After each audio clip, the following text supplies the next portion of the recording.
மயிலாடுதுறை சட்டமன்ற தொகுதியில் அரசியல் கட்சி வேட்பாளர்கள், மாற்று வேட்பாளர்கள், சுயேட்சை வேட்பாளர்கள், கூடுதல் வேட்புமனுக்கள் என 33 வேட்புமனுக்கள் தாக்கல் செய்யப்பட்டது. வேட்புமனு பரிசீலனை இன்று மயிலாடுதுறை கோட்டாட்சியர் அலுவலகத்தில் நடைபெற்றது.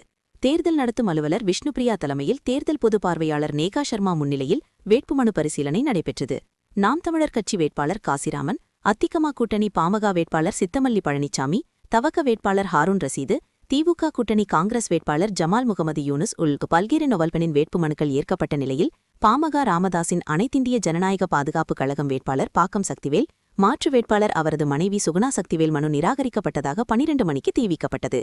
பிராமண பத்திரத்தில் உள்ள சில திருத்தங்களை சரிசெய்து காலை 11 மணிக்குள் தராததால் நிராகரிக்கப்பட்டதாக கூறப்பட்ட நிலையில் வேட்பாளர் பாக்கம் சக்திவேல் ஆதரவாளர் காலை 10 மணியிலிருந்து இங்கேதான் அமர்ந்திருந்ததாகவும், திருத்தம் செய்யப்பட்ட பிராமண பத்திரத்தை வாங்காமல் நீங்களே வைத்திருங்கள், பெற்றுக்கொள்கிறோம் என்று கூறி அதிகாரிகள் காக்க வைத்ததாகவும் வேட்பாளர் பாக்கம் சக்திவேல் குற்றம் சாட்டிய நிலையில் இறுதியாக தொடர்ந்து நடைபெற்ற விசாரணையின் முடிவை பாக்கம் சக்திவேல் சுகுணாவின் வேட்புமனுக்கள் நிராகரிக்கப்பட்டதாக தெரிவிக்கப்பட்டது.